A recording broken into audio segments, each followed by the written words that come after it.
that it's 1 o'clock, I'll call this meeting to order, and Jake, you can have the roll call. Chairman Sparks. Here. Kyle Bynum. Here. Dan McDonough. Here. Tanya Reynolds. Here. Dan Strasser. Here. Johnny Walker. Kyle Watkins. Here. Chairman, you have a quorum. We have a quorum, and thank you. Kyle is not here with us. He's doing video, but he will have access to everything that we see up there, which is a good thing. My opening remarks are pretty simple, and I said this to Dr. Smith. Of all the board meetings that I have been to, there's more great information in here in a positive standpoint than we've seen in a while. Things are looking really good here at UT Martin. The better they look, though, the more opportunities and problems that there are, which we'll have to look at those and address those. Dr. Freeman, I first want to express condolences to the loss of your brother and sister. Thank you, sir. Your family's certainly been in our prayers, and that's a tough deal. Thank you. Thank you. Thank you. I will say, Justin, to address that, I appreciate this community for the thoughts and prayers and all of the calls and cards and everything. So I am thankful to be in this community and for all of the thoughts that have come our way. We have really felt the support. So thank you so much.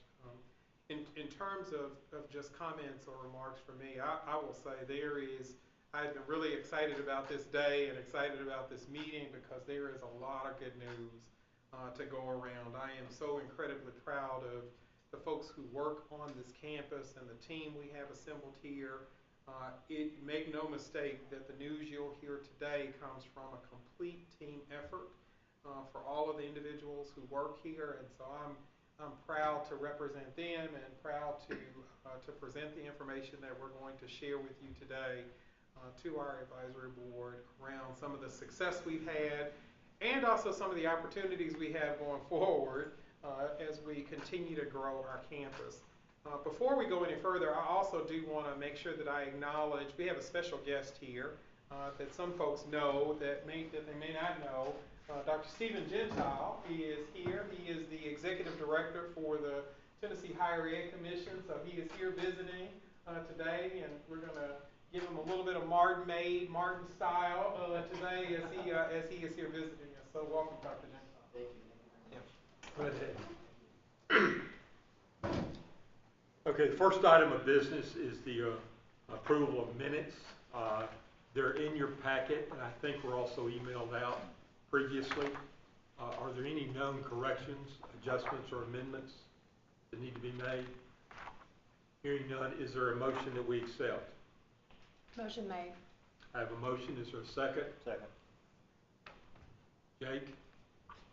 Sparks. Yes. Bynum. Yes. McDonough. Yes. Middleton. Yes. Strasser. Yes. Watkins. Yes. And you approve. Thank you. The next is the election of a chairperson, which comes along every couple of years. Is there a motion on the floor for that? I move that we nominate Chairman Sparks. Second. Any further discussion? Jake? Sparks. Pass. Bynum. Yes. McDonough. Yes. Middleton. Yes. Strasser. Yes. Watkins. Yes. I appreciate that very much. Most of y'all know that I laughingly say I've been associated with this university since 1957. I was only 3 years old, but my dad, that's when he came to start teaching here, and he taught here more than a couple of years. And I've tried to give back to the university some of the many blessings that it has given to me, and I'm very appreciative and very thankful. So now we want to recognize the UT President Award winners. First of all, Jennifer is here, Jennifer Slight. She works for the UT Foundation, which is technically not the University of Tennessee Martin, but we certainly wanted to recognize her because she does an outstanding job. Jennifer, are you? She's unable to join us today. Okay. Maybe. And then, as his students call him, Dr. O. That's the easiest thing for me to say. As far as Dr. Joe Ostison, he won the Optimistic and Visionary Award for 2024. I believe Joe listened. Yes.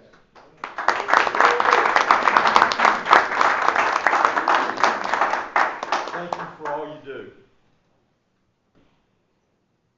All right, Dr. Luter, I'm going to turn it over to you for the welcome weekend and the start of the semester activities, which I think have already started, haven't they? They have already started. Thank you so much for having me today to share some information with you about the start of our semester. We've had a great start. Our residence halls are full. Students are attending activities and are around campus. They're going to class. I heard from a professor today that said his class has been full the whole time. Normally at some point about now you start to see students maybe dropping off or missing a class here and there, and he was pleasantly surprised that he had not had that happen yet. So it's an exciting time. Well, to work through there we go, first slide. So housing is looking great. I'm going to give you a little more details about housing in my next presentation. But our residence halls are full. This is as full, our highest occupancy that we've had in the last 10 years. So students are wanting to live on campus. We have more returning students than we have first-time students in the residence halls. We this year scheduled our move-in times, and so there were no lines, there was no traffic problems because you were given a period in which you needed to show up and pick up your keys and move into the hall. So that was much more organized and it worked out great. From time to time, we have issues with students that need to complete their immunization records before they can move in. They must have a meningitis vaccination before they can move into the residence halls. And we have sometimes had to send students off campus to get that taken care of before we could let them move in. Because of the hard work in our student health and counseling area this year, we had no one that needed to leave campus. All the immunizations were complete before move-in, so it's really worked out great. And we always have a number of students, as you can see the pictures here, our current students that help our new students move in and those families. And so wonderful smiling faces there. Our welcome weekend, a lot of activities going on. They're helping students settle in, meet new friends, have fun, learn information about the university, and get settled in to this experience. We share a lot of information about resources and ways that we can help them while they're here. And Ben Ort took the lead on this year in his position in working with students, our first year experience program, and it worked out great. So you can see some of the things that happened that weekend. One of those events is our Welcome Home Picnic. We have this on the night of move-in. We invite students and their parents to stick around and have a dinner meal with us. Faculty and staff are invited. We have a number of faculty and staff that volunteer to help with that event. We fed over 1,400 people. It's our second year to do that, and there are games and giveaways and wonderful food during that event.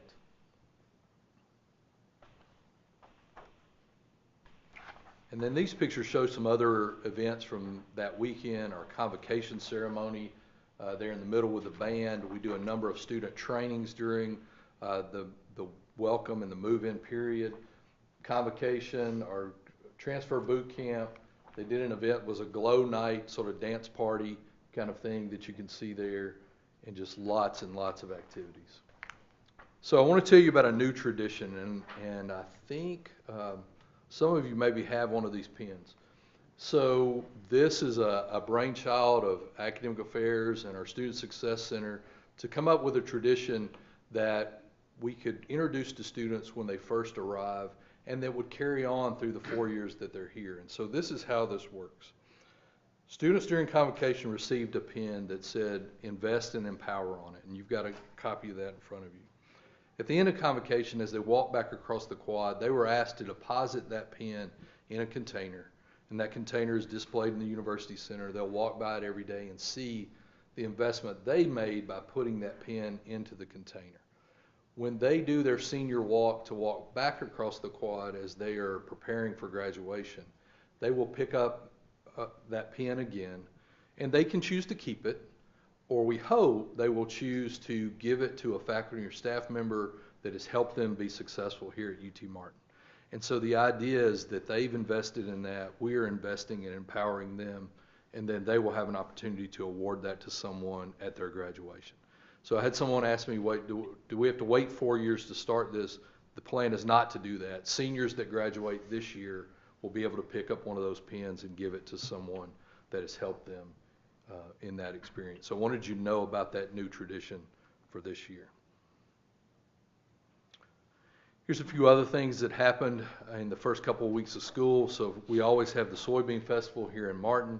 We do a business organization fair on the Monday night that classes start, where students are introduced to the businesses in the local community. We do that at the Martin Downtown Library.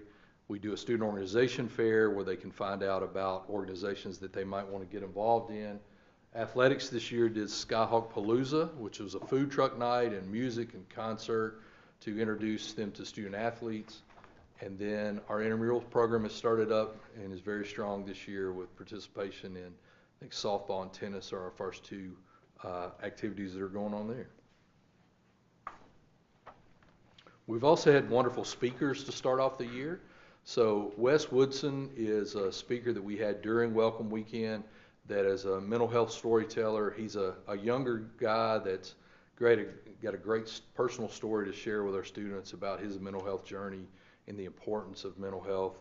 We also, of course, many of you were a part of seeing Arthur Brooks speak on campus and Michael Orr. So these were great ways to get our year started off. And then our fraternities and sororities are growing again. We went through a period of time where we were having a drop off in some membership, but we're starting to see participation numbers with our fraternities and sororities that are back up to where we were before COVID. So there was the participation in the Panhellenic sororities was higher than it's been in the last 5 years. Our IFC fraternities saw some growth this year and interest during their recruitment period. And then our NPHC organizations, they do their recruitment a little bit differently later on in the year. It's not at the beginning of the school year, but they do have an interest meeting early on to find out who might be interested in joining those organizations. We had 72 students show up for that meeting, so that bodes well for the future of those organizations also. And at this point, I'll be glad to take any questions you might have about how we've started off the year. I think that's a great idea. Mm-hmm. I think that's really good. That there are folks in the room that were part of that decision and created that plan, and so we're excited about what that will look like for our students. And the idea there is, you may be a professor or staff, during graduation, you may have a couple of pens that, we're hoping professors will wear them on their robes during graduation to show that they're having an impact in the lives of our students. What do you attribute the regrowth in the sororities and fraternities to? During the COVID period, we went through a time both on campus but also in high schools where students were not having an opportunity to join student organizations in the same way. They were not out and about and having that experience. I think we've got past that, where our students that are coming in now are interested again in joining organizations and being a little more committed to a specific group. And so we hope we will continue to see that.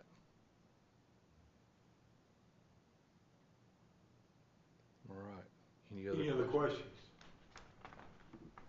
Hearing none, then Dr. Lugar, I'll let you go into the next subject, which is probably going to be not more interesting, but more pertinent to some of the issues we have right now. Well, as exciting as Welcome Weekend is, also this is very exciting for the future of the university. So I want to share with you some information about our current housing and then where we hope to go in the future. So as I mentioned earlier, we've had great occupancy this year. Our enrollment, or our occupancy in the residence halls is higher than it's been in the last 10 years.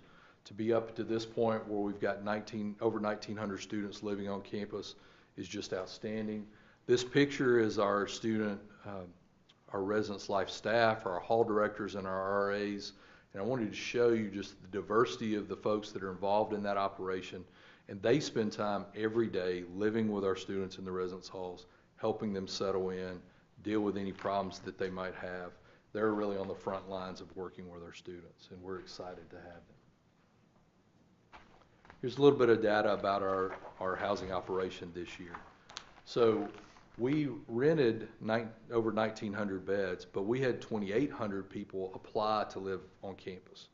And so they filled out a housing application. Now, the reason that they're not living with us could be all kinds of different reasons. They chose to go to a different institution. They chose to live off campus.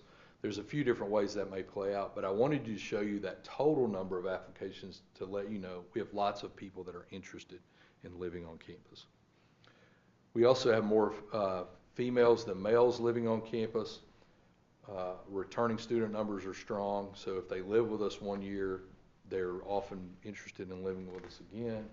Our housing application numbers we saw an increase there this year, and also an increase with our returning students. And this is the occupancy trend I was talking about. We've continued to increase the number of students that are living with us. Now, in 2020, of course, that was during that COVID period. We had a drop in the number of students that were living with us during that time, so that's understandable. But since we came out of that, we've had a steady growth in on-campus living, up to 96% this year. All right, so this gives you an idea of the breadth of the properties that we have on campus. You can also see that many of our properties opened in the late 60s, early 70s, and we're needing to work on replacing those properties at this point. And so you can also see on that slide the number of beds, the type of housing that it is, and also the current rate that students are charged, and that's the semester rate. All right, so if you don't know, we plan to grow to 10,000 students. And maybe I'm the first one to say that, but I'm sure it will be said again while we're here. In that process, we've got to be able to house some more students too, and think about how we're going to deal with the influx of students on the housing side. What we're not going to be able to do is build a whole bunch of new residence halls to make that happen. And so it also takes quite a bit of time to move a project from concept to it opening, and we'll see that in a few minutes as I talk about our next building project. So we're going to have to figure out some ways to work through this as we get to some new properties. So we're projecting, as you can see on the screen, that we're going to probably need at least 320 new beds in some way in order to, these numbers are just projections from housing. This is not for sure what we may have, but our influx of new students in the Martin community, we think we might need to house about this many of them, okay? Dr. Lewis. So how are we going to do that? So in the short term, Dr. Lewis. oh yes. Talking about projected shortfall for the coming year, 5 years out, for right now? Until 2030 as we grow towards 10,000. 2030, okay. Yeah, this is not a shortfall in a year. This is, if housing is projecting that maybe about in 10,000 is every student that we serve at the centers here in Martin, online, everywhere. And so we're thinking that it may be close to 5,000 students that are physically in Martin. And we house about 48% of the students currently. And so that's how we've gone to this projection. Does that make sense? Okay. Okay. So in the short term, there's a few things we're doing. We have a plan to demolish Browning Hall, and that causes a 328 bed loss, okay? And we'll talk about how we're going to replace that in just a minute. We need some help from off campus too. So we're going to need some properties to possibly be built here in the community, and we need that for our younger faculty and staff who are needing apartments to live in, and we'll also possibly need that for some of our students. our ability to accommodate that whole growth with on-campus living may be difficult. So we're going to work on contracting with off-campus partners to make that happen. We have a plan to transition Arnold Pryor Place, which in the past was referred to as UV1. The first floor of that building, those are single bedrooms. We can turn them into double rooms and double up our occupancy in some of those spaces temporarily. Our plan is to maximize our spaces at University Court. So University Court's now, a student can rent the whole apartment. It may be a 3-bedroom apartment, but they can rent the whole apartment. As we move forward, we want to move to where they can't rent the whole 3-bedroom apartment. Those will be 3 individual beds that will need to be rented separately. And then we will maximize students as we move forward or prioritize students. Currently, we have faculty and staff that live out there also, and so as we have an opportunity, we will replace those apartments with students. Do you have a question? Yes. Yeah. Is there a consistent demand for the Browning Hall type? Can I hold that question for a minute? I'm going to get there. Okay. And then in the long term, we will hopefully open a new replacement of Browning Hall, which I'm going to talk about in just a minute and answer your question. We have the opportunity to do a little more doubling up in University Courts, and then we've got an idea in the long run to build some townhouses out on the University Court space. All right, so now let's talk about replacing Browning. So in 2022, we had a facilities assessment of Ellington Hall. So Ellington and Browning are basically the same building. We knew that Browning was in worse condition than Ellington, but we wanted to see what would it take to totally renovate Ellington Hall. And so what came back from that is it would cost us about $20 million to renovate Ellington. But it would not change at all the look of the building, how the rooms were laid out. It would still be a very concrete block structure type building at that price.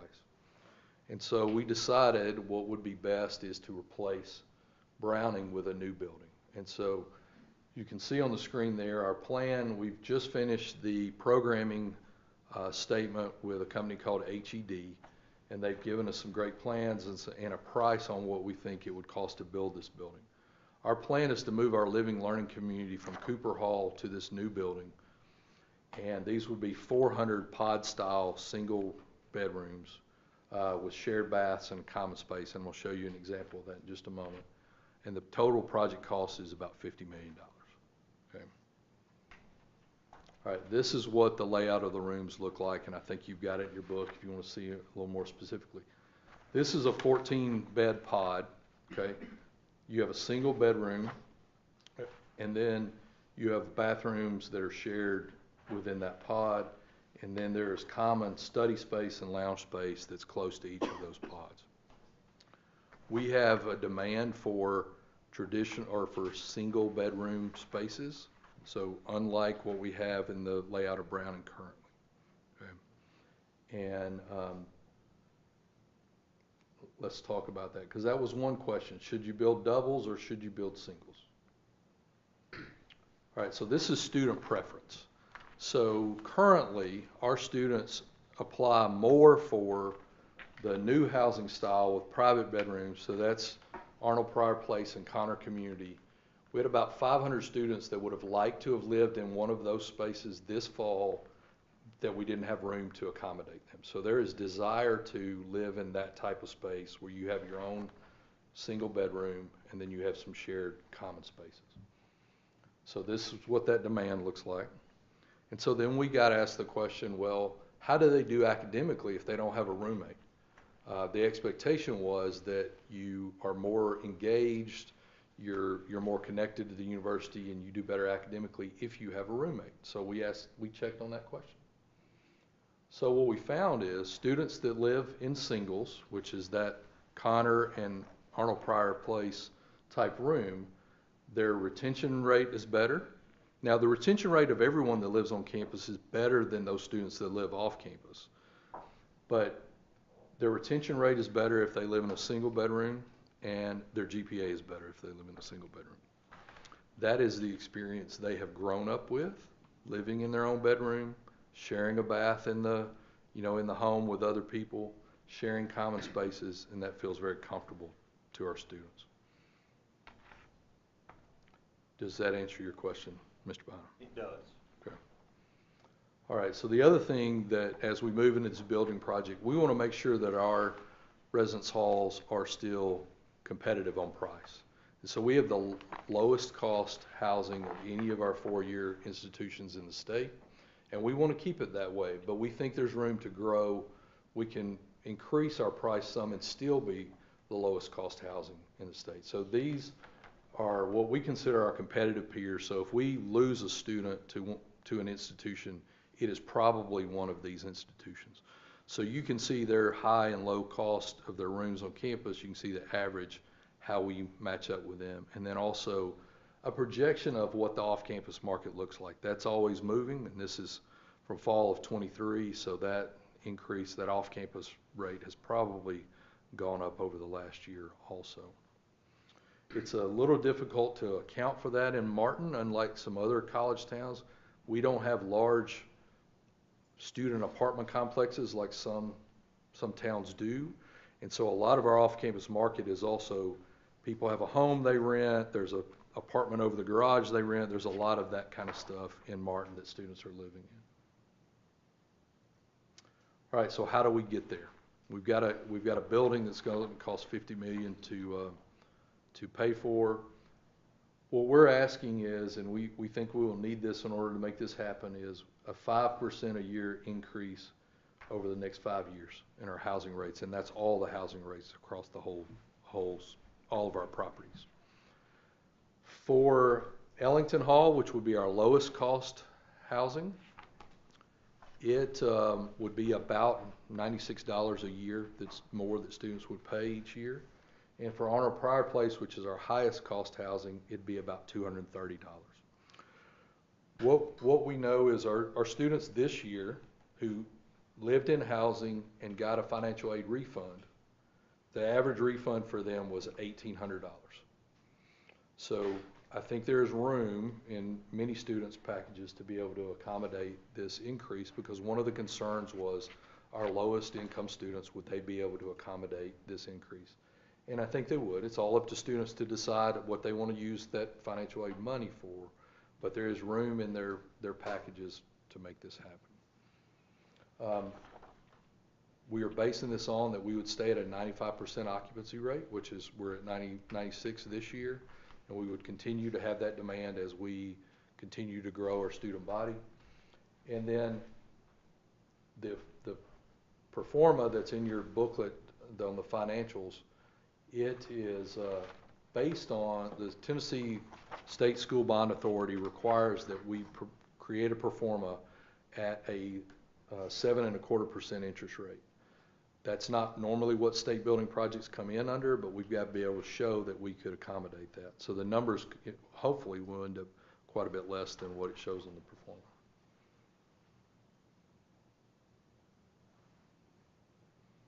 All right, this is hard to see. You've got this in your packet, and I'll tell you, this has changed a few times as we are preparing for the Board of Trustees meeting, which will happen in about a month.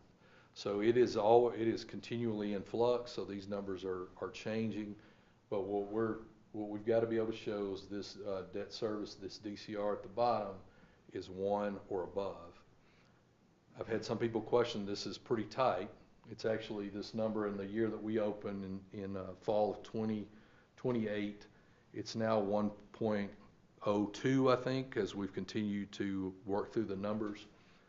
And that's tight, but our housing always runs tight. We don't make a lot of money on our housing. So we're used to operating very lean and very close to that. All right, so next steps. We will, in October, be in front of the UT Board of Trustees asking for approval to move into the design phase of this project. In November, we hope to have this in front of the Tennessee School Bond Authority asking for the funding of the project on the debt service side of this. And then in the spring, move into hopefully design of the project and to start construction as soon as we can after that. Our plan right now would be to have Browning open in fall of '25 and house students there, but not be open in fall of '26, and to be into the project by then. If we can start earlier than that, we need to get this building built as fast as we can. And then currently the plan would be that this building would be open by the fall of 2028.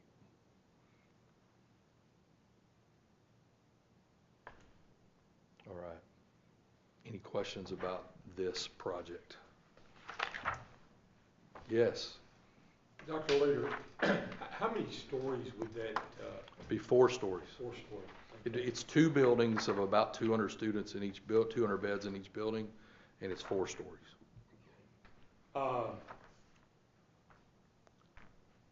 You know, we talk about locally, you need some investors to build in conjunction with what you're trying to do. Right. What barriers are you having, if any, in working with local investors? And I've heard of a couple, the parking regulation. Yeah.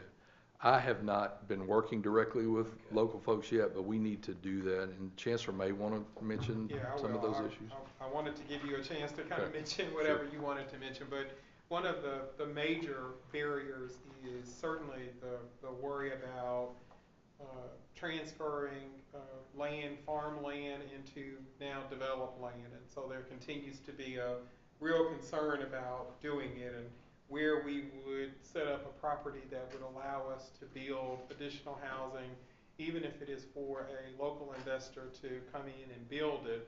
How do we do that in a way that does not take away from farmland for the state? And so that is a real concern. I have been in contact with Mayor Brundage, city mayor, and also with Mayor Hutcherson, who is new and coming into this and figuring out his way around any sort of county or city regulations around building and development of property for the campus.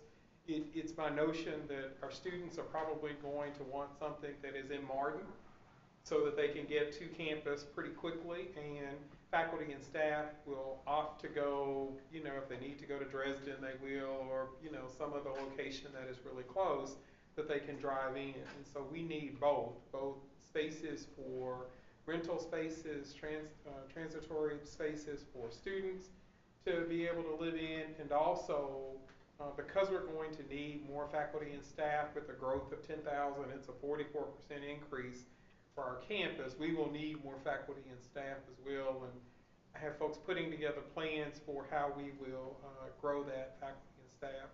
So it's a multifaceted issue around how we do this. It is trying to convince developers to come in to do it, and the other piece is making sure that our partners in government are helping us by removing any regulations that are there that would prohibit us from doing it. And then what do you do about that land loss, farmland loss, for the state? So we're negotiating through those and trying to figure out the right answers for doing it. We are getting closer, and I have meetings set up, continue to have meetings set up with folks to try to figure that out. I know at UT Chattanooga, and I realize their foundation, they have their own foundation. Sure. But the foundation has gotten into the business of building these things and renting them. Right. Dr. Freeman is on the UT Foundation, Inc. Is there any possibility that foundation, or is it feasible to ask that foundation to maybe do some of the funding? Personally, I'm happy with anyone that would like to Yeah. fund our residence hall. But, at UTC, part of their housing is owned by the university, part of it's owned by the foundation. Right. And I think there are pluses and minuses to both of those setups, but I have not had conversations with the foundation about this. We have thought about, one of the slides I mentioned the idea of building townhouse type units out near University Courts on some land that we have there. I think that could be prime for looking at maybe a public-private partnership in that kind of situation. And that might be local builders that would have an interest in that. So we're open to that conversation as we continue to look at that next building project. That would be one of the responses to how we get out of the land loss piece of this, right? Right. If you allow them to build on campus, and I know our ag and natural resources folks will probably get me for saying this, but if we allow them to build on campus in spaces where we are pretty residential right now, then it eliminates this thought against land loss for farming area that's here. And so what Dr. Luter is talking about is probably some sort of land lease with a private developer that would come on, build it on campus, and it would be here, and they would rent it to students, but they take on all of the responsibility for occupancy rates and that type of thing. That's kind of the best of both worlds, and it is exactly what Knoxville has done with the 2,000 residence beds that they are building right now. Is the same sort of situation that they have built. So we're really just exploring every option that we can find in a way to remedy this. So we'll have to see. If you had a private developer come in, like on those apartments, and have a lease, would the building of those, would they be under the same restrictions that you guys are if you build a new building on? I don't think they would be. I think that's Okay. how this is helpful for those institutions. Now, in most of those cases, they are taking on the financial responsibility. They're reaping the university, hopefully the university and them both benefit financially in that. But also in most cases, I mean, there's two ways to do it. Either they totally run it themselves. My preference would be that we still run and occupy that building. So we're still providing the RAs, the maintenance staff, the oversight of those buildings. And that's the model they have in Chattanooga, Yeah. Chairman.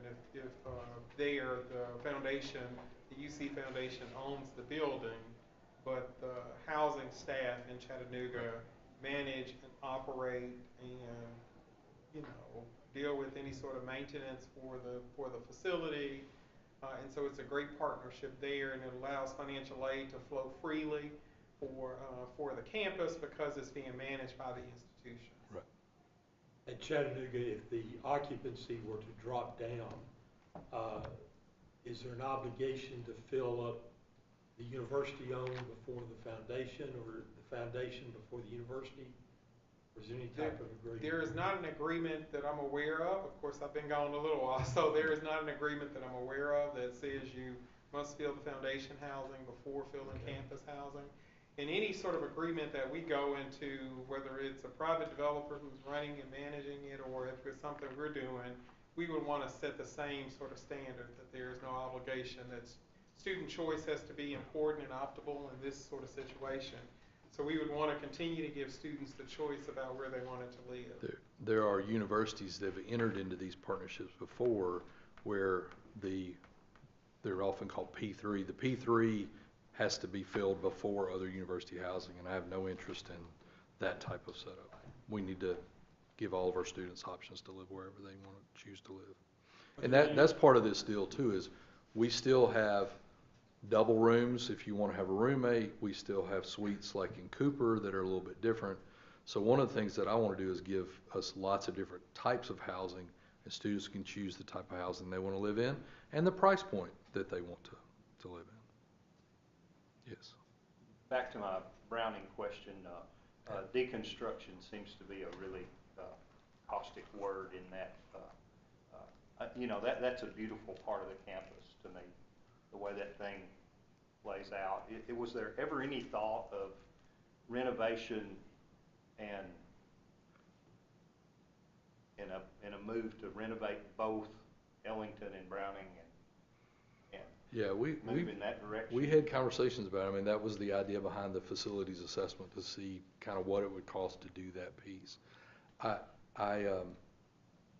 There are alums that have fond memories of Browning and Ellington. It's not always the most desirable housing for our current students. And I understand that. Yeah. I guess the thing that keeps popping up in my head is there's not going to, under the current situation that you presented us, there's not going to be a big long-term number increase, is there?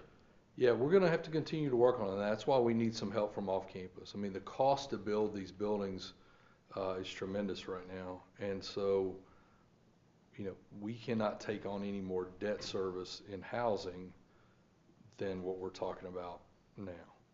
And so, we are to this point, and if, that question got asked about going back and renovating, we could go back and look at that, but that's gonna delay having something in place for probably another 2 years. So it might be 2030 before we would get something renovated and ready to open if we went back at this point. We will have to have some Yeah. outside help Right. to do this regardless, whether it's renovation or if it's a new facility, we will have to have some outside help. We will not get to 10,000 without some additional housing. Right. Because it's, we'll have to, if we build it, they will certainly come. If we do not build it, there's nowhere for them to live and they will not come.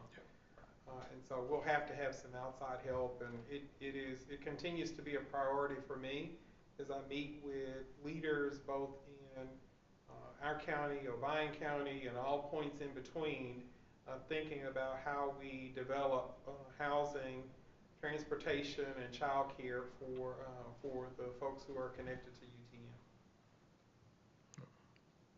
Any other questions? Dr. Luter, I appreciate it.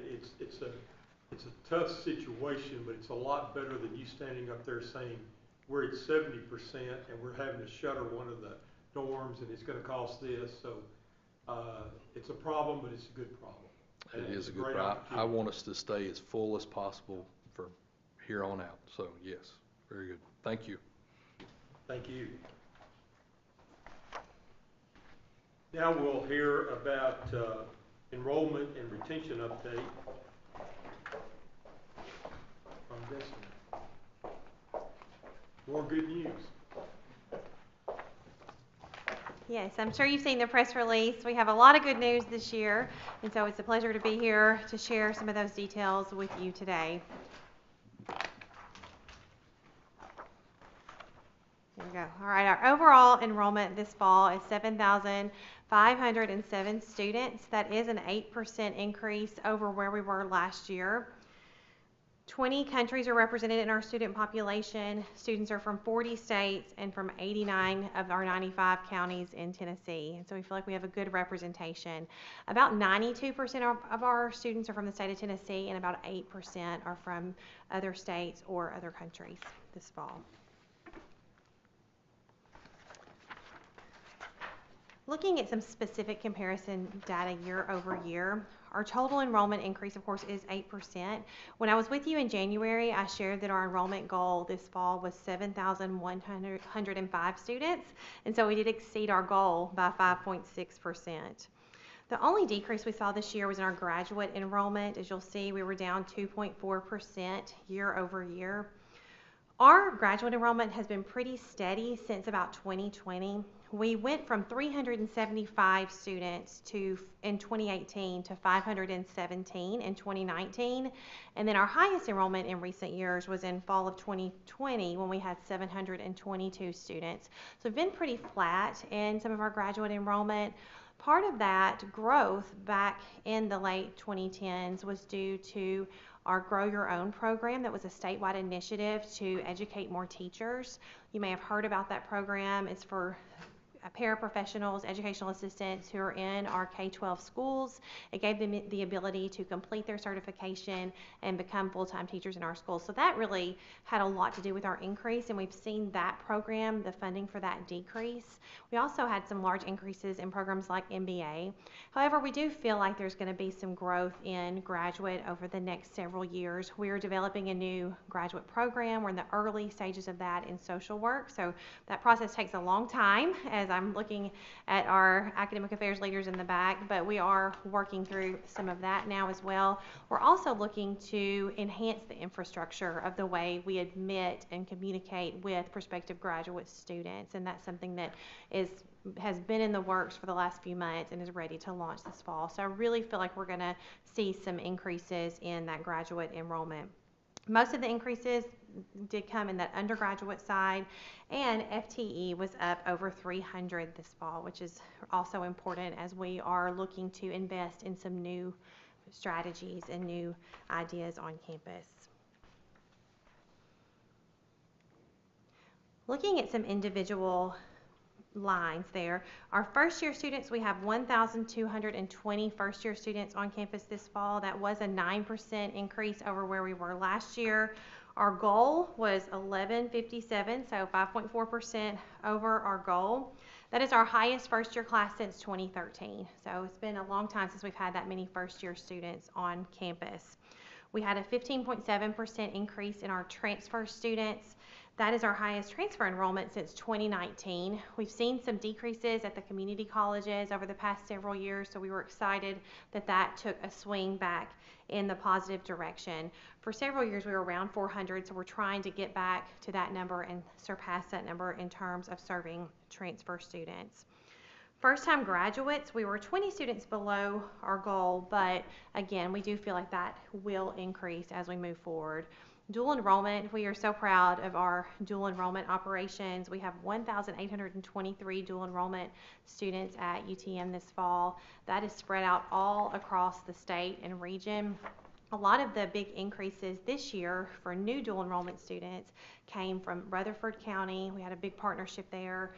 Robertson County, through our new partnership with Vol State, we had some dual enrollment added there. And then we also enhanced some existing partnerships near our UT Martin Ripley Center.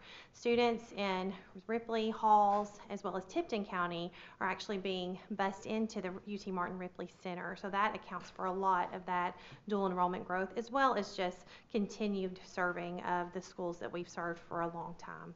And so that really helped bolster a lot of our headcount this year and does add to our FTE, maybe a little slower than our full-time enrollment, but it does add to our FTE. And retention. So we would not be where we are with enrollment without retention. And we had an awesome year with keeping our students. Of course, this is part of our mission. We don't want to just bring students in. We want to make sure they have the tools that they need to be successful. So we are at 77% this year in first year retention. So students who start as a freshman and matriculate to their second year. And we have history on this for the last 25 years. This is by far the highest retention rate that we've had. Dr. Brad Baumgardner and the Student Success team lead so many of these initiatives. When the Student Success Counselors were really imagined back in 2016, it was thought that they would meet with first year students throughout their whole first year, and they did that, and we saw some increases in retention. What Dr. Baumgardner has been able to do is really triage additional help for the students who really need it. We're still casting a wide net and meeting with students throughout their whole first year and making sure they have what they need, but we're really triaging students who are falling behind in midterm grades, who faculty and staff are alerting us that this student hadn't been coming to class, or they just don't seem like themselves today, or I heard them say they've got some issues going on at home, and there's a better process for handling those types of students and those types of issues and helping remove those barriers so that students can be successful. So we are very proud of that 77% retention rate and certainly want to go up from here. Within that rate, we had some wins in some subpopulations. We know that male students are not enrolling in college as higher rates as female students. Nationally, that's about a 60% to 40% breakdown. But this year, we are up in first year retention of male students, 6.8 points. So we made big strides there. Also, our first-time, full-time Black students are up 7.61 points in retention. So some subpopulations that made up that increase to 77% first-year retention. We did well in overall retention as well. And so across the board, we saw some increases. You can see our overall retention for all undergraduate students was 84.9%. Again, the highest in many years. Our in-state students were up 3 percentage points, and students of color were up 5.3 points overall in overall retention. So many good efforts there. Again, a lot of that's led by the Student Success Center, but that is everybody on campus. The second day of the semester, I was in the dining hall. I tried to avoid Chick-fil-A the first day, but the second day, I went in there, and the ladies working the lunch lines were hugging students, welcoming them back to campus. I mean, retention is truly a campus-wide effort. Everything that goes on in the classroom, when they walk into a building and are greeted, when they go into the library and need study space, need help finding their materials, just everywhere they're treated on campus. And so many people have a hand in this, and certainly those efforts are centralized in some ways, but every single person can enhance. So this is a big win for our whole campus.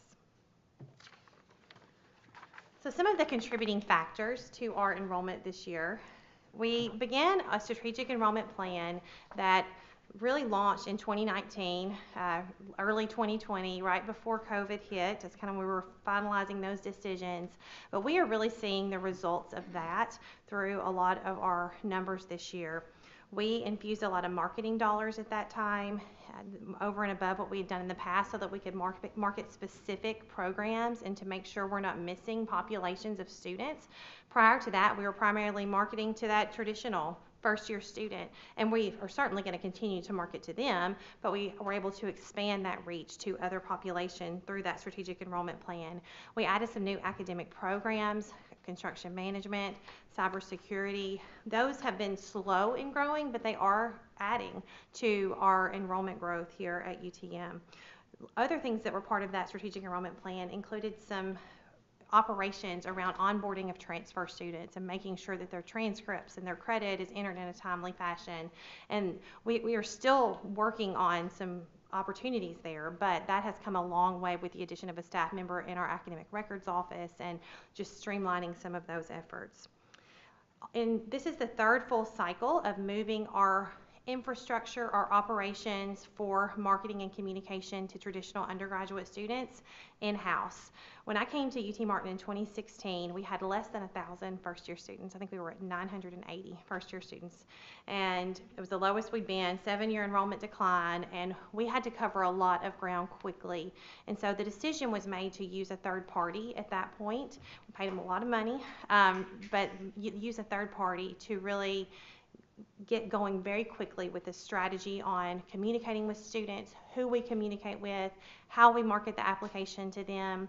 And so after 5 years of that and getting to a point where we felt like we could now have the infrastructure to manage that in-house, we did that in 2021. And this was the third full year of that. And we feel like by building our own recruitment funnel, we were able to really pinpoint students that we felt like would enroll. We weren't just spinning our wheels as much like we were when we were casting such a wide net with that marketing agency. This year, for the first time in many, many years, we increased our scholarships. The Chancellor Scholarship had been $3,000 per year since tuition was $3,000 per year, best I could tell. We're at about $10,000 right now, so that was a long time ago. But as far as all of the old materials I can find, it had always been $3,000 per year. Of course, Dr. Freeman, with his enrollment background, looked at our scholarships and said, "We are not giving enough scholarships," and we said, "We agree. Thank you for saying that." And so we were able to increase the academic scholarships for our top 2 levels this year, our Chancellor's and our Dean scholarships, by $1,000. And of course, those add with things like the Tennessee Hope Lottery Scholarship, need-based awards, and so it just made us a little more competitive. And so we do feel like that had an impact on our first-year students and transfer students. We had not increased. They were getting about $500. The maximum award was $1,000 for transfer students. Students with a 3.5 were only getting $1,000 from us. And so we increased all of those awards by $1,000. And so a lot of that did directly impact the enrollment of our students this fall with those scholarship increases. We were able to replace some of those smaller cohorts from the COVID years. Those students have graduated, and so we've replaced those with larger classes that we are now retaining at higher rates, so that certainly had an impact. Retention, again, retention. That was just such a critical piece. That's something that we're really proud of. We also, as part of those retention efforts, reduced the GPA required for students to keep their academic scholarships. It was sort of a sliding scale. The students who had the top academic scholarships had to have a higher GPA, a 3.2, than students who had a mid-level scholarship. We changed them all to align more with the Tennessee Hope Lottery scholarship requirement, so now students can keep their scholarships with a 2.75 GPA. Those are still excellent students who can definitely graduate from UT Martin and go on and do great things, and so that we think that will also show as we're analyzing all the pockets in which we increased, we are looking at that specific group to say how much of a difference did this make in helping these students come back the next year. And then again, those new dual enrollment partnerships were critical as well. Are there any questions I can answer? How do we compare to our peer groups? Is everybody up, or how do we compare? Yes, a preliminary report that I saw for institutions across the state is that we were up just about at every institution. I believe there are 2 institutions who were down this year, University of Memphis, and that was by design. They're wanting to increase their academic profile. And then Tennessee State University was down as well. But all of the other 4-year public universities across the state, the reports I've seen, they are up as well, which says great things about our college going rate in Tennessee. Up less than us, more than us? We had the highest percentage increase in the UT system. Thank you. Yes. Yes, I have not looked at their percentage increases closely enough, but I'll be happy to get you that answer. I have the report, and I can get that for you. Which means you don't want to step back, so another 8% increase will get us up to about 8,100, right? Yes, Next year. well, I brought... So what are your projections? Well, we have projections and we have goals, and Dr. Freeman has us on a very strong path to 10,000. And so Ryan McDonald's our Director of Institutional Research. You've probably heard from him. I know you've seen his data. All this stuff comes from Ryan. And so getting us to 10,000 means adding about 5% each year to get to that point. So our overall goal for fall of 25 is 7,946 students. You'll do better than that. Well, we're going to try. Your dual enrollment, do you track how many of those kids ultimately end up at UT Martin? We do. Usually it's between 25 and 30%. We would love for that to be more, and we have a lot of increased efforts to go to those students. We open up our admissions application for them first. We talk to them a little differently, like they're already our students. We waive their application fee as first-year students. I think we have to keep in mind, though, as this grows, we do have to work harder because we're kind of expanding our reach with dual enrollment, and so we do have to work harder. But those faculty that are teaching can be our best recruitment tool, some of those classes.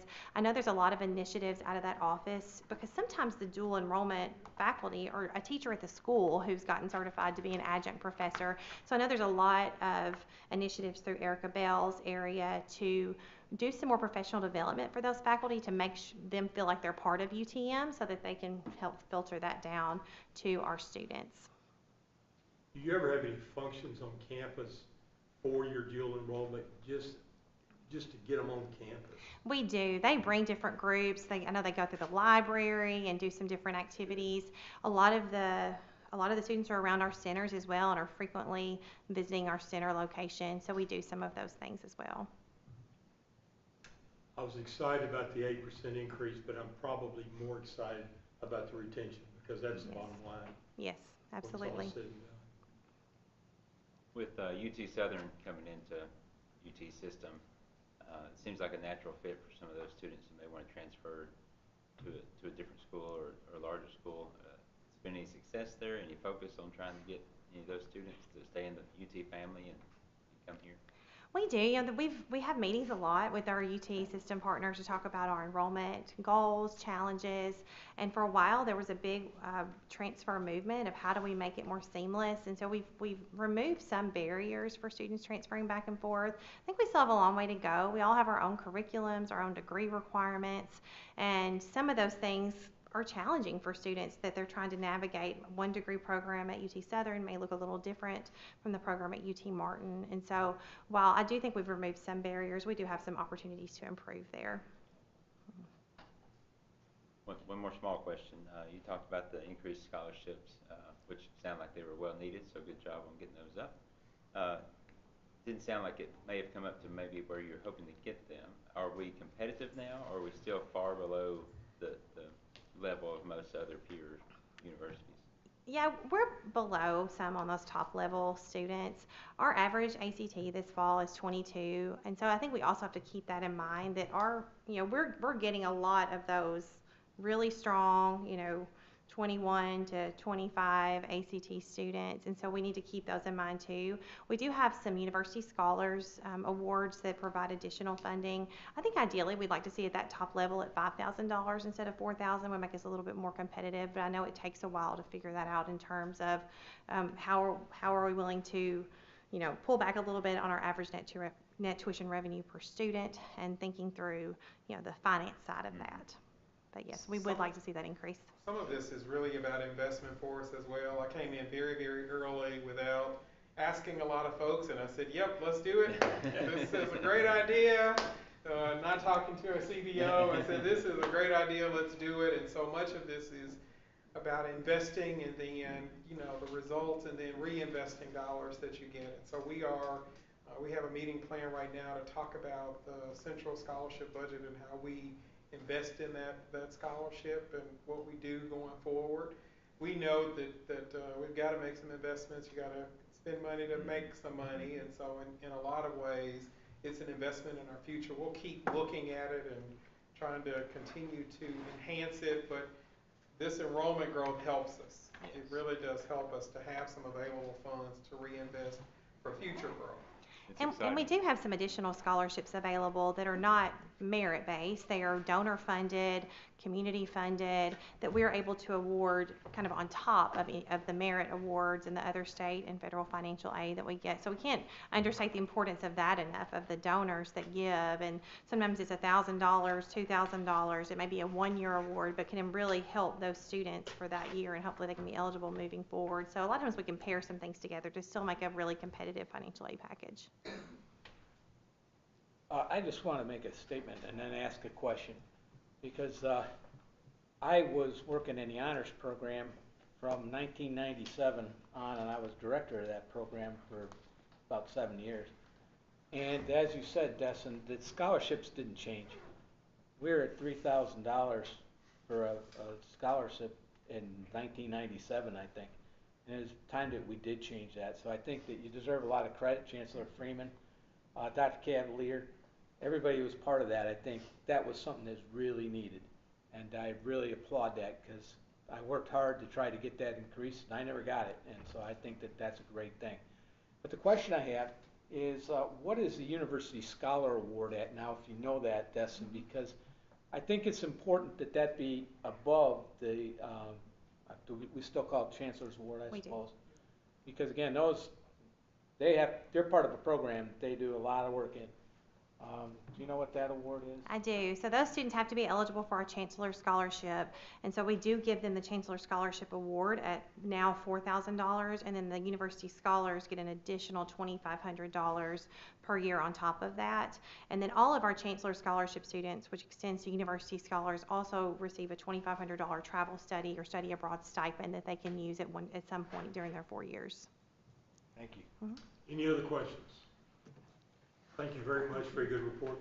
Let's take about a 5-minute break here before we hear from Petra.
who is the Senior Vice Chancellor for Finance and Administration.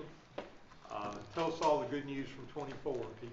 Well, we're very excited that we were able to close FY24 in the black. This will be the last year that we will close the fiscal year in the current accounting system that we have. We will have a transition to a new accounting system starting in January 25. So we'll have the joy of closing in 2 different fiscal years next year. Well, will the debit still be on the left and credits on the right? I sure hope so.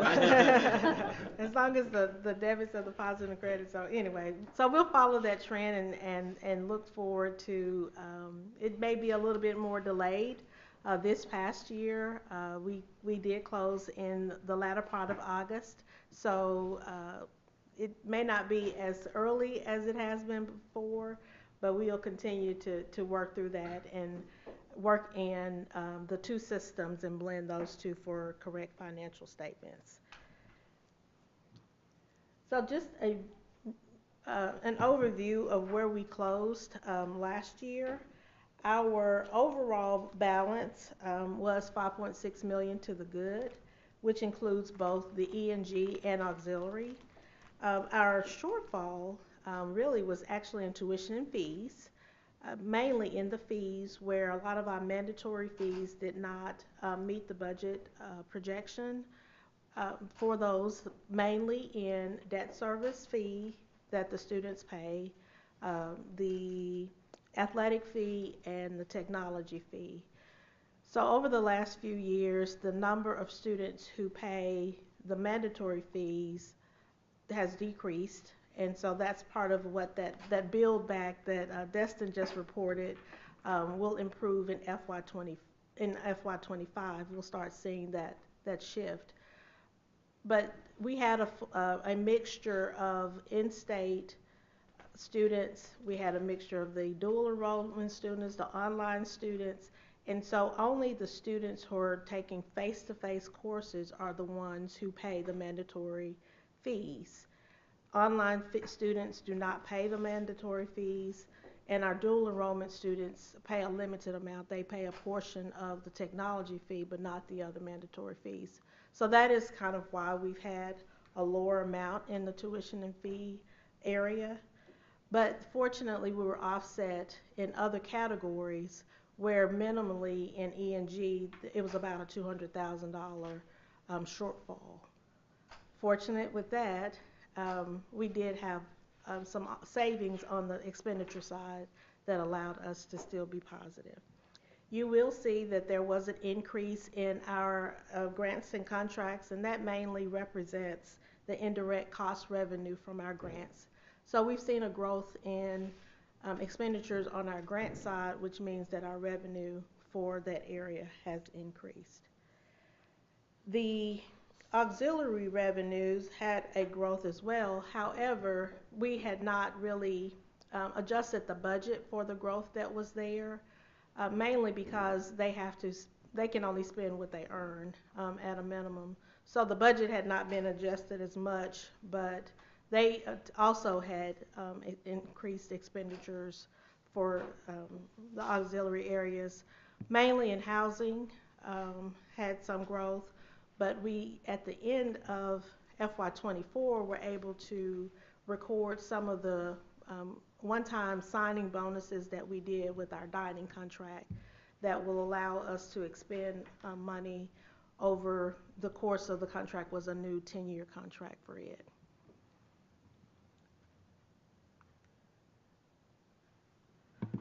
On the expenditure side, we did have some money that was left over largely in our instruction, academic support areas, being the largest places where there was a carry forward that was the result of accumulation of carry forward money that we had brought into the year from FY23 into 24. About $3.7 million was brought into the year, and therefore that money gets recorded because it's largely fees. We have our student fees, course fees, and some of our other mandatory fees that are carried forward cumulatively. So what they don't spend in one year, we bring into the next year so that they have an opportunity to use those funds to provide additional support to the students. Petra, on that schedule, I'm a little confused on the auxiliary operations. Mm-hmm. The budget was 7.4 and actual was 12.1, which seems to be more of a, you've got the variance there is 1.2 million, but it seems to be more of nearly 5 million. Am I missing something? You're right. I didn't get that right. Jack, you didn't catch that for me. No, I'm just kidding. So you're right. That is a schedule area in the calculation. The variance part is not calculated correctly, but the actuals. Okay.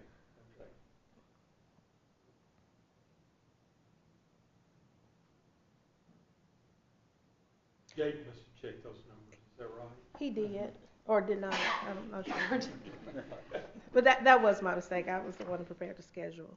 But we also had some shortfalls in our student services areas, and that mainly consists of student affairs and athletics are the ones that fall into that functional area. So those were some of the shortfalls that we had.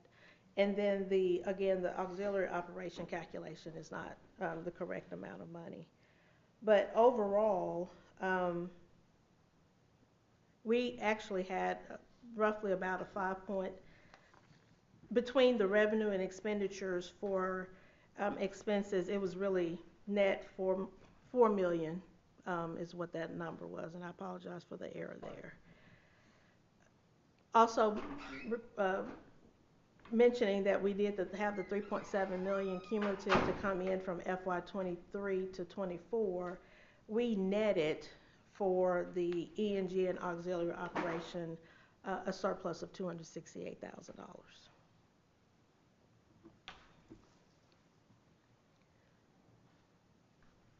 So just looking at the numbers in total and comparing the two, our revenue including the auxiliary was the 1.34, right at 135 million, and our expenses were 130 million, leaving the $4 million, and considering the 3.7 million that we brought in, had a net of $268,000.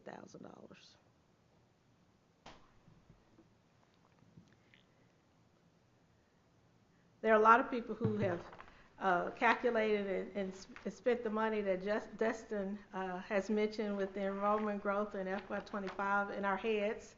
We just have to try to keep from counting it twice and spending it twice. But we're fortunate to have the investments that we need to support our campus and support our academic programs. But this is our why. We're here for the students. And it's important that we provide the support services that we need in Student Success Center and academic areas. We will need additional faculty. We will need additional staff to support the growth as we move to 10,000 students by 2030. Are there any other questions?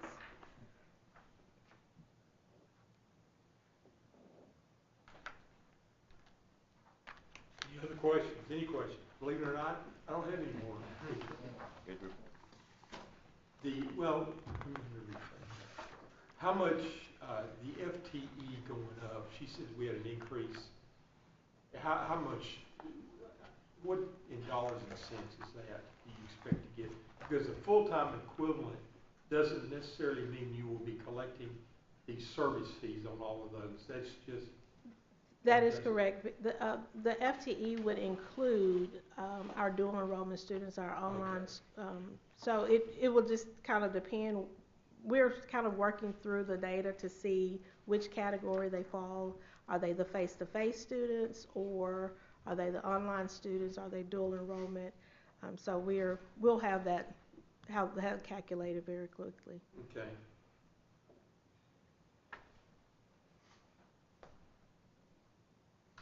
All right. Any other questions? Thank you. All right. Next item is our strategic plan update that Dr. Cavalier will be presenting to us. Good afternoon, everyone. We have been working on a new strategic plan starting, I guess, in early May. If you remember when Chancellor Carver came in 2018, he had the campus put together its first strategic plan in anybody's memory. And that was a good plan, and we refreshed that in 2022, but that only went till 25. So we've been doing a new strategic plan. We're in a different spot. Obviously, we have more ambitious enrollment goals than we did, and you know, there are a lot of other things that have happened, but Ford is in our backyard, and that's a significantly different landscape than when we did this in 2018 or 22. So I'm just going to go through the process and where we are right now and take some questions about it. We are planning to present this at the February board meeting that's on campus. So it's a fairly tight timeline. We've hit every deadline so far, so I think we're on track. There we go. So the way board meeting you're yes, talking about is the board of trustees. So yes, y'all will hear in January. You'll get the strategic plan in January, and given or assuming that you approve it, we'll bring it to the board of trustees at their meeting in late February. We convened a steering committee from across the campus, different constituent groups, and about 20 people, and started basically putting together a plan for how we're going to approach this. And the first step was to do some SWOT analyses. Our group did it, the steering committee. We had, I think, 6 different constituent groups go through the SWOT workshop. What we wanted to try and figure out is, of course, are there some themes in terms of opportunities that come from both students, for instance, and staff, or different alums or community members, and then wanted to try and dig deeper into that in phase 2, which was to do some focus groups with, again, a wide variety of folks who are attached to the university, and dig deeper in some of those, some of the themes that emerged in the SWOT workshop. In that process, we invited roughly 140 people to participate. I would say we probably had something closer to 90 who actually were on the different calls. So it's a fairly representative sample, I think. Of course, we started in the summer, and that means it's the faculty are off doing research and they're not at present, so their input is very much going to be part of the next phase. But as you see there, we've worked through the SWOT workshops. The steering committee met, and we finalized the questions for the focus groups, and all of that led on August 7th to us bringing forward 5 goals, which I'm going to show you in a minute.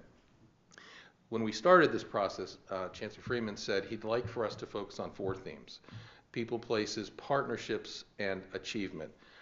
One partnership, which I do want to mention because it's not been mentioned here, is our partnership. Are you going to mention TCAT Northwest?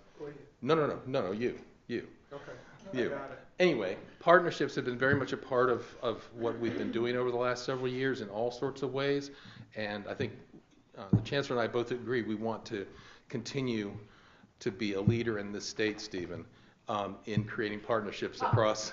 Oh, sorry, I didn't. Across all the different higher ed institutions, TCAT, community college, and our 4-year partners. The next step is to basically take these 5 goals, and we've created 5 working groups with co-chairs. I'll show you in a minute. You have them in your book, and they're going to identify 5 strategies they think that will bring forward or that will help us achieve these goals. So these are not the things we're doing, these are the things that we think we need to address. And I'll tell you a couple of themes that are important. One, enrollment growth, obviously. And the Chancellor said in every meeting that I've been in that we have to invest to do that, and that there's infrastructure in order to do that. So when we get to 10,000, will we have, for instance, full-time tenure-track faculty. We'll probably have significantly more than that. Will we have the same dining facilities we have now?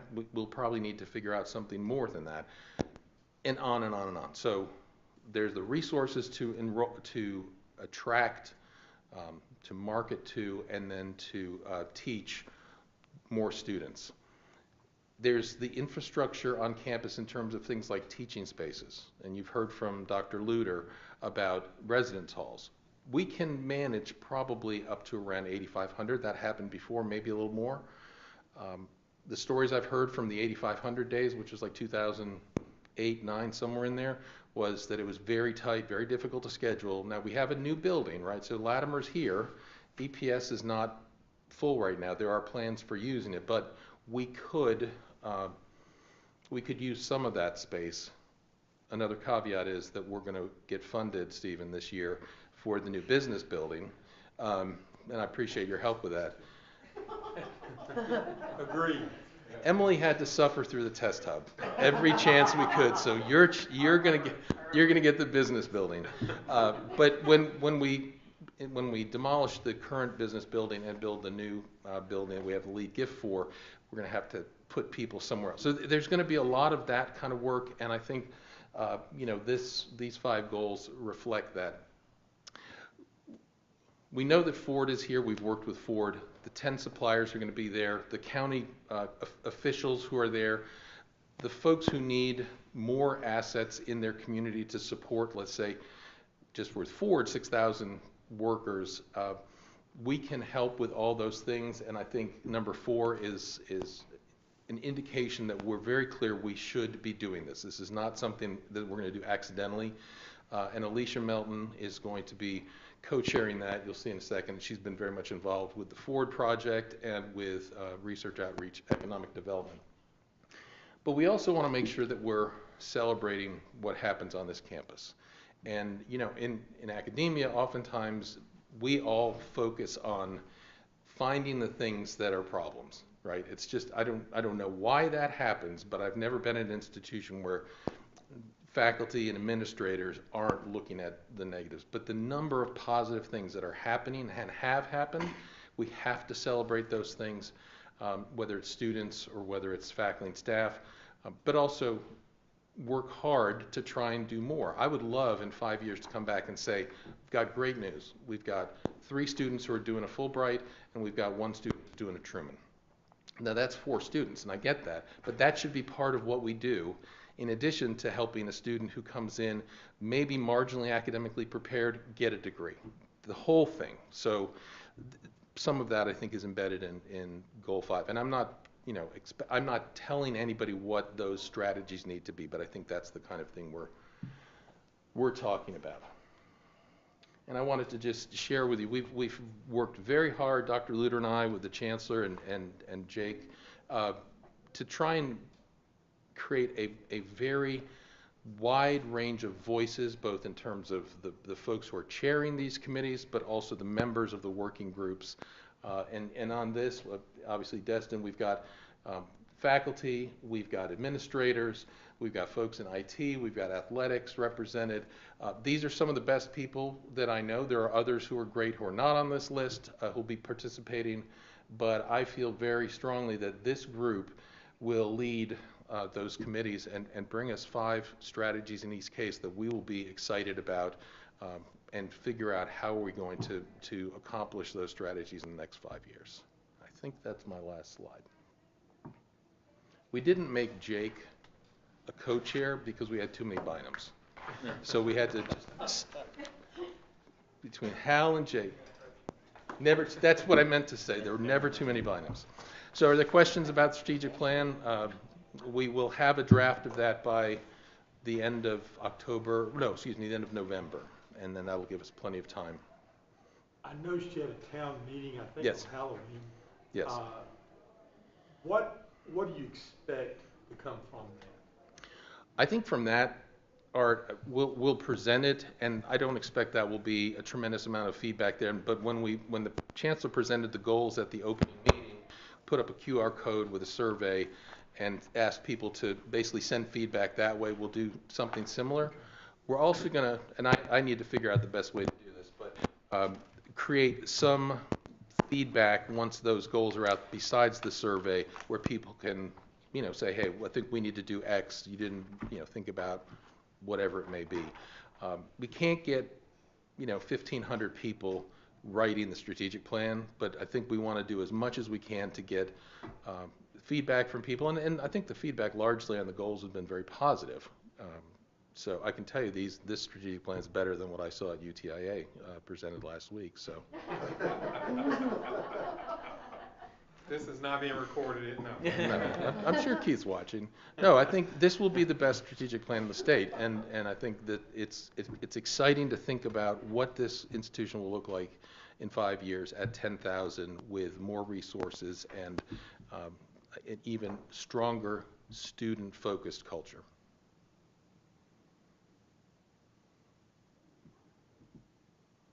Any other questions? Good presentation. Okay, thank you. Thank you.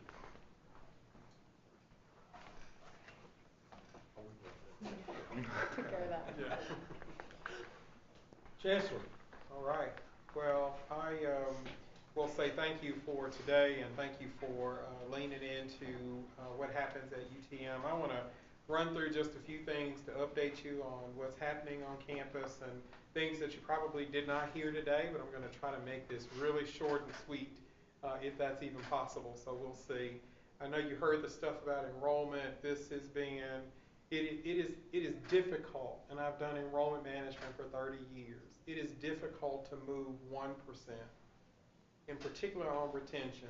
To have 3.5% is phenomenal. It is, I cannot begin to describe for you how difficult that is, and so this campus has been able to do it. To have, I was agreeing to do a slip and slide down the quad if we had a 4% increase to double that amount. We blew every projection out of the water in terms of enrollment. Overall enrollment for the campus is phenomenal. To have the highest rate increase of any UT institution, and if I'm not mistaken, probably very close to any other Tennessee institution, is phenomenal growth for our campus, and I hope that folks have been able to see with that growth that there is a lot happening at UTM, a lot of wonderful and positive and amazing things, and that word is getting out there. So I hope I know we'll continue to see that happening as well. Very excited about the strategic plan. It will outline, in a lot of ways, investments for the campus and where we will go next. Those strategies, looking forward to seeing the top 25 strategies for our campus around where the work will happen and how we will push forward, a lot of the investments for the campus. So the strategic plan is coming up next. It will come before this body. I will give you lots of chances to review it before we get to the January meeting so that you're prepared to ask any questions and you know as much as we do about the direction for the strategic plan. So that is there.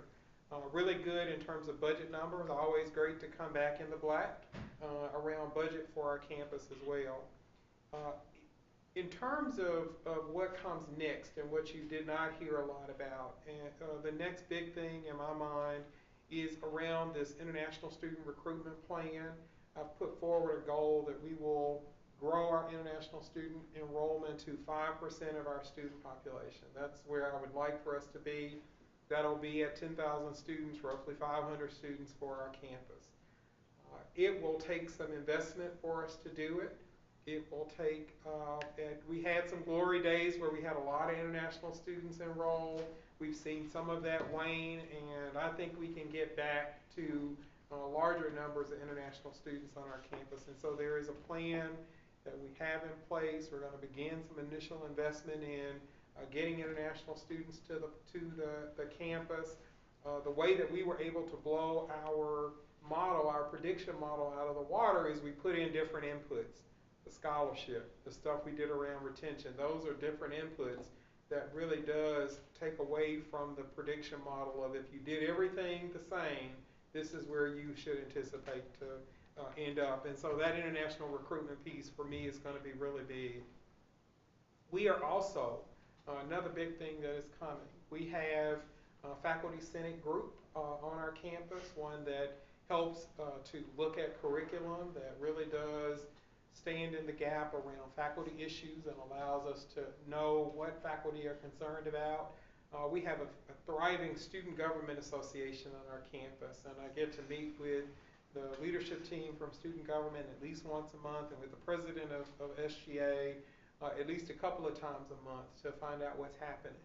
We don't have a similar sort of group for all of our staff members. We have a group for non-exempt staff. I've proposed that we put together something of a staff council that will help us with engagement of our staff members on the campus. And so that gives us a rounded out third group that gives me some insight into those concerns that staff would have. I anticipate that we will see some rounding of all three of those groups working together and talking about how we lift engagement for the campus and how we allow folks to see that this is really a great place and that the people who are here that are making decisions are concerned.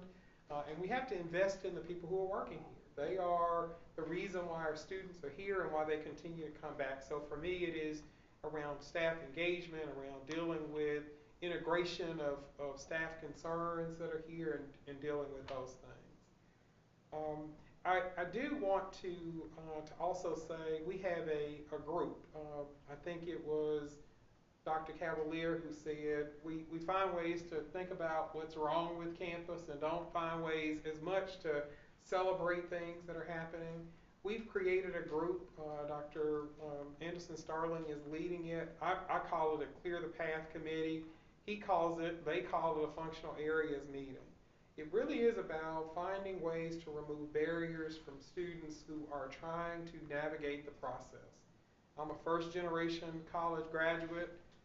Sometimes I didn't know what I didn't know and didn't know what to ask because I didn't know. We have to find ways to make it easier for students to navigate the campus and not have some of our institutional things and institutional jargon stand as a barrier for students navigating the campus. And so we're saying that if registration is the optimal outcome, how do we make sure that we have as few barriers as possible to students getting registered? It sometimes means changing some of our policies. A lot of times it means changing some of our processes, but we will get there. I'm committed to us continuing to talk about it and continuing to get there. There is a camaraderie with that group that it's a good feeling with that group as they've gotten together and talked about issues and concerns, and there's a lot of love flowing. We hope that that continues to flow as they talk about issues, as it relates to functional areas on the campus.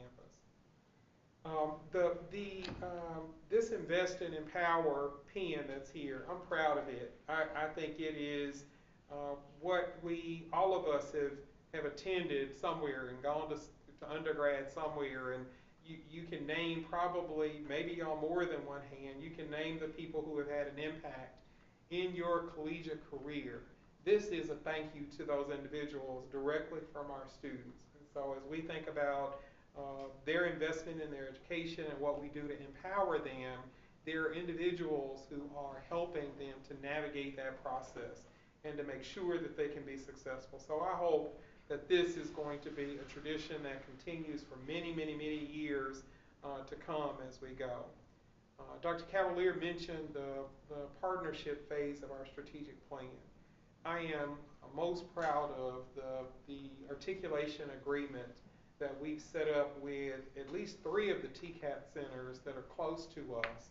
And we just recently had a meeting with the Tennessee Board of Regents team, and they would like the articulation agreement that we have with the TCATs around agriculture to be something that's extended to all of the TCATs throughout Tennessee. We will be a premier partner for higher ed institutions and for business and industry, not just in Northwest Tennessee, not just in West Tennessee, but across this entire state. And I have an incredible team of folks who are thinking outside the box and putting together these TCAT articulation agreements.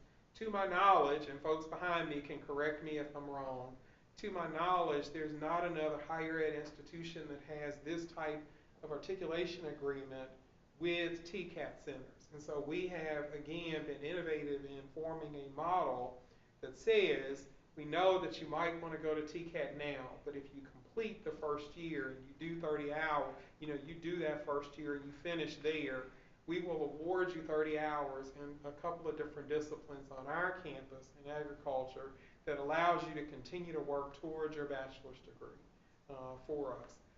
It really is about partnerships and how we do that well, and I am a firm believer that we've got to step outside of some of the traditional things that we've done to be able to pull folks in to be able to do that. So really proud of those investments and what we've done there.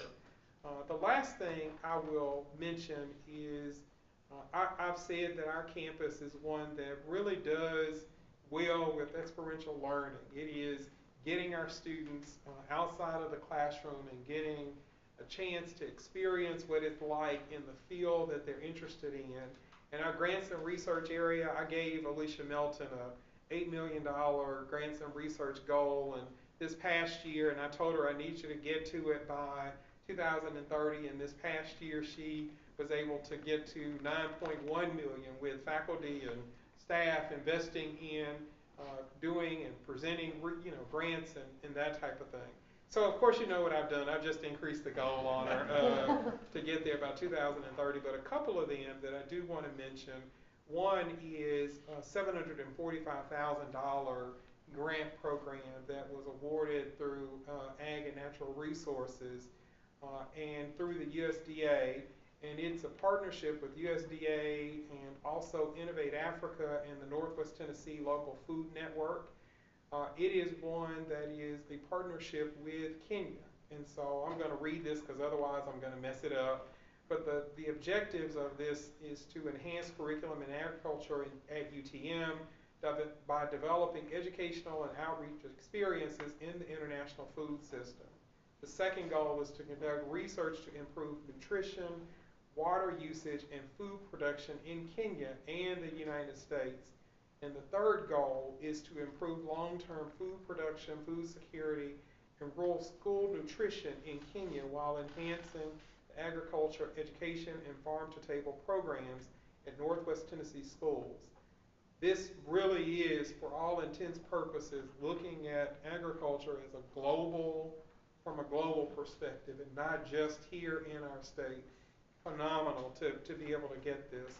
The second one is a partnership with United Way of West Tennessee, and it's around digital futures. And so there's a digital divide, and even one in rural communities where communities don't have appropriate access to Wi-Fi and to digital communication. This really does. It's a $1.4 million grant that allows us to set up community tech hubs, not just on our main campus, but at the regional centers. It extends the reach to rural and agricultural communities in underrepresented areas, and we think some of those rural spaces are underrepresented areas where there is difficulty in having connection space. It's a $1.4 million grant program that UTM has been awarded to do this in partnership with United Way of West Tennessee. And so when I start to think about, gosh, how do we have an impact, not just in Martin, not just in Weakley County, not just in Northwest Tennessee, these types of grant programs are statewide impacts that are originating from this amazing campus that I think folks really need to know about and understand and see that we are pushing forward. So I am incredibly proud of this. Lots of things to go around, but incredibly proud of these two grant programs and all of the grant programs that UTM is pushing forward to get to that $9.1 million investment that's there. So I'll stop there and happy to take any questions from anybody. I can't let you escape without any questions. All right, that sounds good to me.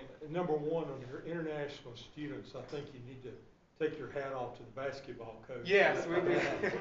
Davis Gregory, I think, is the big loser out there with the names. We've only briefly mentioned a couple of three things. One, I think we have a new center since we last met. Yes. You might cover that. And you might tell us what the status of the test hub in the business building. Yes, I will. So, we do have a new center, in partnership with Ball State Community College.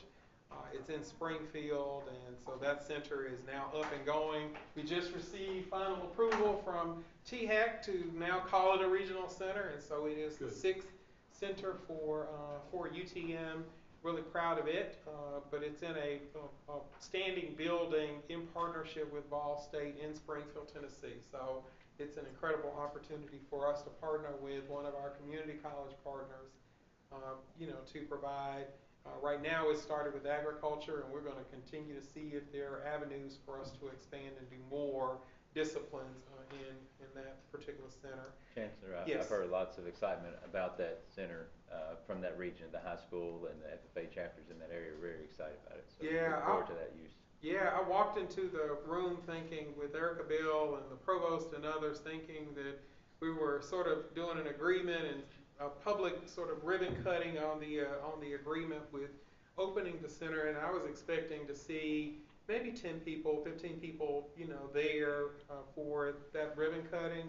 And we walked in the door, and there were probably 150 people there. So that community is incredibly excited. Robertson County is incredibly excited about that agreement and the center, the location of it. So, yeah, thank you. And then the test hub. We have, I received notice and information today that it looks like the test hub will start with the test hub. I'm looking at Petra, April, May, June, somewhere into the early summer, where we're planning to break ground for the test hub. Most of you know that the location of that test hub is going to be over by the rec center near Pacer Pond in that space. And so we plan to break ground there. Most of you probably know it's a partnership with TCAP McKenzie and also Dyersburg State. And so we've been meeting with those partners on programming for the test hub. And so I think we're ready to go at this point. That programming has gone through, and so we're on the back end now of waiting to get a notice to proceed to go forward. Business Yeah, so business building, business building is number 2, Dr. Gentile, on the UT list. It's number 2 on the UT list. Ahead of it right now is the chemistry building in Knoxville. which is sorely needed. Yes, I will yes, admit. yeah. And so it's number 2. We are sort of waiting to see if we can secure funding from the state. We already have the lead gift for the business school. And so we're waiting now to see if we can get the funding from the state. We have our hands crossed, fingers crossed, legs, and everything else crossed that we'll be able to receive funding to get that business building built and at least get the funding so that we can start with the construction of our business building. So it's a wait and see right now. They are going to go back into session very soon, and so we'll see how that goes. Lastly, at one point in time, we talked about, if it's not too much cost, of having some advisory board meetings at our centers. Yeah. Is that economically feasible? I would love to. If we went over to Springfield or went down to Somerville or Sure. something, Jay, don't look at me like that. But, I mean, there's a reason the UT Board of Trustees goes around to different places. Sure. Yeah, if you've not had an opportunity to visit the regional centers, one of the regional centers, you'd be, pleasantly surprised. They provide a level of support for the students and for the families that come into those regional centers that is unlike anything I've seen. And so I think you would, if we wanted to schedule a plan of, one of the advisory board meetings there, I'm sure Jake will help us figure out how to get that done. So. Can you control yourself? Never He's mind. looking at me. It would be my pleasure. Thank you very much. Any other questions for Dr. Freeman? One, I appreciate being reelected. As the chair, as Keith Carver used to say, I'm the best that he's ever had, but he's the only one. I'm the only one that's ever had. I want to stress to us, our purpose or one of our missions is to go out and talk about UTM. We have heard a lot of great things that are going on here at UTM, and you know, do everything you can to support the talk about Martin. If somebody says something negative, correct them. Jump on them in the middle of it and say, hey, that's not exactly right. You know, because I hear more good things about UT Martin right now than I have in a long time. I don't mind telling you. And that's just not in Northwest Tennessee, that's in other areas of the state. And again, that's one of our purposes, to be those people that go out and promote UT Martin. Are there any other questions, comments? Jake, do you have anything that you would like to add as secretary? Thank you.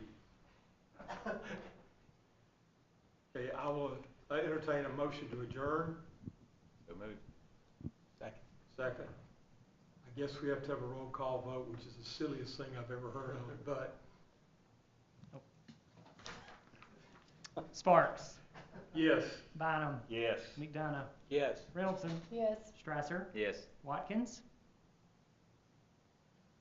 I think we might have lost. I think we lost him. He's a different time zone. Yeah. Yeah, it is almost 10 o'clock there. We might have lost. Thank you all very much. Thank you. Take care. No, you're good.